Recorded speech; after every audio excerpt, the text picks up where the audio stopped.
Hey, what's going on, guys, and welcome back to another episode in the Bundesliga career mode. This is episode number 78, and we start today's episode off with a game against SC Paderborn here in the Deutsche Pokal round of 16 stage, coming on the back of our 2-1 defeat to Bayern Munich in the last game in the last episode. Right now, not playing very well because before that game, we had our first loss of the season to Basel at home at Volkspark Stadion by a 0-0. So coming to this one on the back of a 2-game loss streak, I wasn't really feeling as confident as you would expect, taking on a side who are in the second tier of German football. And in the 16th minute, they had the first chance of the game here and hit the bar from this header after a good cross into the centre. So I fielded a weakened side for this game. I made 11 changes to the team, and the truth of the matter is, I was looking very, very nervous right from the get-go, despite the fact that you would probably say, despite all of our changes, we would be heavy favourites for the game. MTG almost gave us the lead in the 27th minute, some lovely skill there from our Spanish left midfielder, but unfortunately his shot went over the bar. But at the break, as you can see, the away side had dominated possession in the first half, but it was still goalless. And 4 minutes after the restart here, Gideon Young finds Timo Werner, who could have opened the scoring for us, but Kruse, the goalkeeper, made a great save and kept the score scoreless, and eventually it came out so Strobel went for goal from range, but could not hit the target. So still Hamburg 0, SC Paderborn 0, and with our last 3 games wielding no wins whatsoever, because the game before the Basel one was a draw against Dortmund, I was looking really nervous as the game was coming towards its close here. This was just past the hour mark. Mikel had to make an amazing save after that cross almost went into the back of the net and snuck in at the top corner. As the game was coming to its close, it was still 0-0. We weren't creating too many chances, but in the 83rd minute, after Timo Werner's pass was intercepted, Gideon Young won us the ball back, played it through towards Mark Stendera, and with 6.5 minutes to go, relief at the Volkspark Stadion, because Mark Stendera wins us the game and sends us through to the quarterfinals of the Deutsche Pokal. So this was such a poor game, and yes, I fielded a completely weakened side. Yes, I made 11 changes, but I'm sorry, this is a second tier side of German football. We should not be, at home as well, we should not be struggling in this game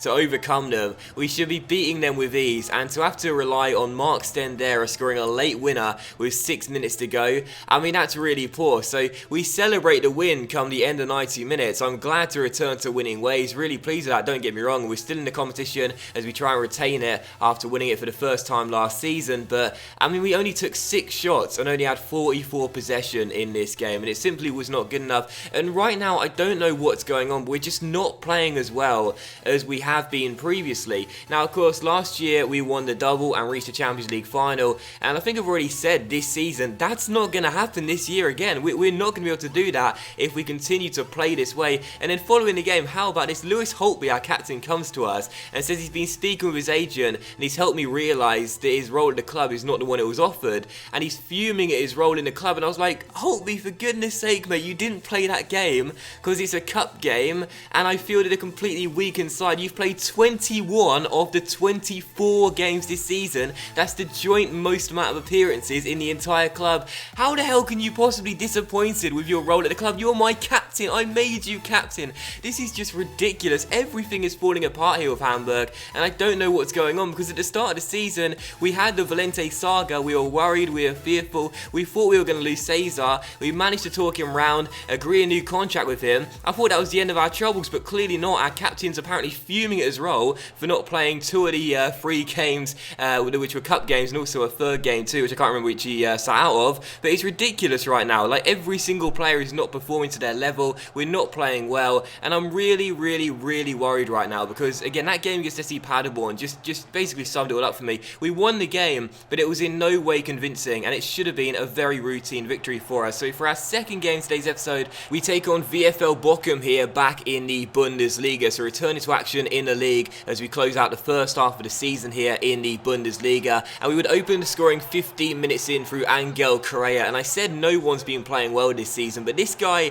he's probably been our brightest spark this season. He's been the one positive I can say from this entire Hamburg team. Yes, okay, Jonathan Tah's come in and done quite a decent job at defence. Valente's not been as bad as, you know, sometimes I would say he has been. Sometimes I'd look at a shot he probably should have saved, but for the most part he's been just as good as ever. But Correa has been without doubt our brightest spark this season. He's been the one player we can rely on. He scores here once again to open the scoring, get his 12th goal in the Bundesliga Bundesliga. He's having another fantastic season and once again on course to win the Golden Boot for 3 straight seasons.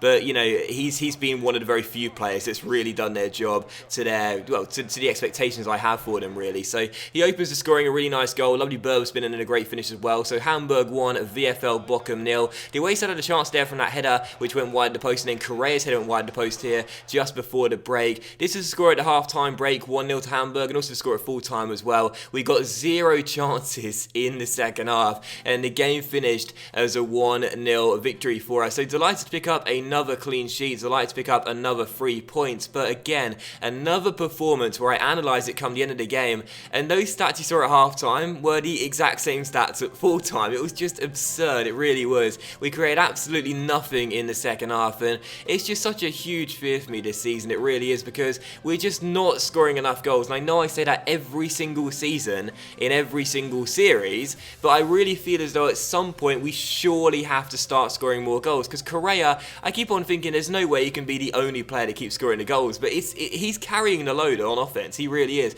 Defensively, obviously, he's not going to be contributing, but on offense, you know, Correa is literally doing everything. He's literally the only guy that seems capable of scoring the goals and winning us the game. So it's pretty frustrating, but regardless, we got the win. So as frustrating as things have been of late, as disappointing as we've been of late, we have to look at these 2 results and say, well, did we perform well? No. But did we get wins? Yes. So back-to-back wins for the first time in a while, and listen, I'll take any positive right now. We've been playing so poorly of late, I have to take any kind of positive and reflect on it, and just try and be as optimistic as possible, really. But still, following that, we had a couple of youth players wanting to terminate their contracts. I released one of them, and also offered a couple of them contracts as well. I don't know if you guys have noticed this, but it's really frustrating how you seem to get a youth player, when youth players want to terminate the contracts, it seems like you'll have like 3 or 4 in a row, but they don't all come on the same day. You'll get a new one after every single day. So you simulate through the calendar one day, and then you get another youth player popping up and saying, I want to terminate my contract unless you give me a pro deal. So yeah, it's pretty frustrating that you can't just give them all one on one day and know which ones want to terminate their contracts. But still, as you can see, we entered January here, so the January transfer window has now opened. You can take a look at the Youth monthly report. Obviously a couple of players just accepting their contracts, which we gave them there. Youth Academy looking pretty thin now. I haven't been doing any scouting this season. The reason being is quite simple. I thought I'd rather save my money and look to try and buy some players in the January transfer window, as opposed to looking to bring in some youngsters to the club, as we already have quite a few here and also on loan right now as well. You take a look at the squad report right now, you can see the stats and the attributes of the players as well, how the players have currently been getting on, and as you can see, you know, quite a lot of these players have been pretty disappointing this season, and it's pretty crazy to say this too, because when you see the standings in just a moment's time, you'll see where we are in the league table. We're top, as you guys know. You'll see in the Deutsche Pokal, we're now into the quarter-final stages. You'll see our opponents for that game as well, and you'll see our Champions League round of 16. You already know our opponents, Marseille. You're probably sitting there thinking, I don't know why you're complaining so much. Things seem to be going really well for Hamburg, but the truth of the matter is, yes, things are going well, but we're not playing well, and I want us to start playing well, because as I said a minute ago, I briefly touched on it, we're not going to win the treble this season if we play this way, and it's as simple as that. We won't even win 2 trophies this season if we play the way we've been playing in the first half of the season. This year, I really want us to go for the treble. We were so close to doing it last season. We fell short in the Champions League final. I want us to win the treble this year. I believe that this squad is good enough to do that, but the way we've been playing, you know, we won't even retain our Bundesliga title playing this way. We really won't. Bayern Munich will catch up to us. They're more than capable of doing that. And even in the Deutsche Pokal, even in the Champions League, you know, I said in the last episode I was pleased to have got Marseille in the round of 16. Listen, we could take on Millwall in the round of 16, and I'm pretty confident that Millwall would beat us. We're literally just all over the place right now, and it's not good enough. And again, you see the table right here, 17 games in, we're top, yes, but look at the point total, 34 points, that's it. Yes, we only conceded 8 goals, best record in the Bundesliga, but only 26 goals from 17 games, that's pathetic. And to be top with only 34 points, we're not pulling away from the pack like we need to do. It's quite simply not good enough. So I'm disappointed with the way we have been playing of late. Something does need to change in order for us to go ahead and win the treble. I don't know what it is, but hopefully we can figure it out. But still, following this, I requested some funds from the board on the first day of the January transfer window. I asked for £10 million, and the board said they'd give give us £4.6 million, so it's not even half, but we'll take it. We'll take anything right now as we reject this bid for our backup goalkeeper, Tom Mikel. So £4.6 million is what the board will give us to our January transfer budget, along with what we've got right now.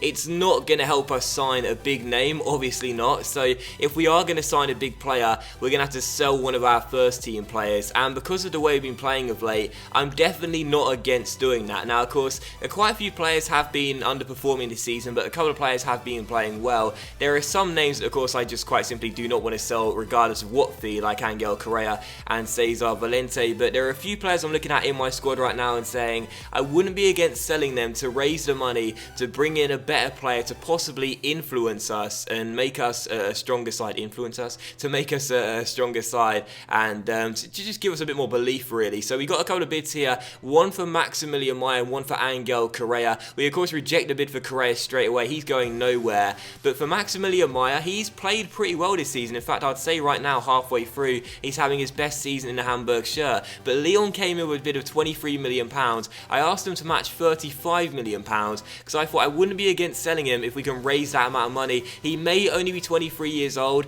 and already 82 overall, but I wouldn't be against selling him for that fee if we can get it, because I'm confident I could bring in a better player for around the same price. We asked for £35 million for Maximilian Meyer. As you can see, Keylor Navas here goes to Manchester United. I love showing this as well, the sort of the big transfers across European football, and showing you where the players go. I don't know why, just to try and get you immersed in the save, because I'm always interested to see where they end up and see if I ever play against them at some stage. But still, as you can see, Collette's come back from loan as well, one of our young players, and you'll see Lyon come back to us regarding Maximilian Meyer here, and they don't say they go as £35 million, but they say they go as £34.5 million, so just £500,000 shy of what I was asking for.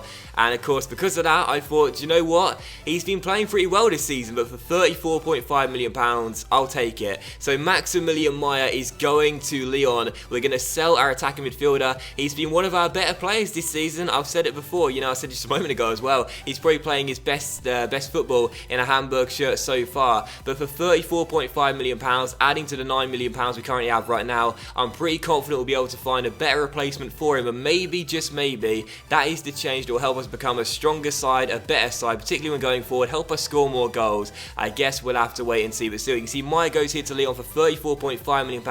That is how we end today's episode. I'm making the change, I'm making the big change. I said we might need to do that. Maximilian Meyer's gone, and in the next episode, we'll look to replace him and bring in a better attacking midfielder. But that will end today's episode of the Bundesliga Career Mode, guys. So big thank you for watching the video. I really hope you have enjoyed it. If you have enjoyed today's episode, then please do leave a like. Like's much appreciated, of course, to really help the channel grow as well. Much love to you all. Have a fantastic day, and I'll see you for the next episode in the Bundesliga Career Mode very soon.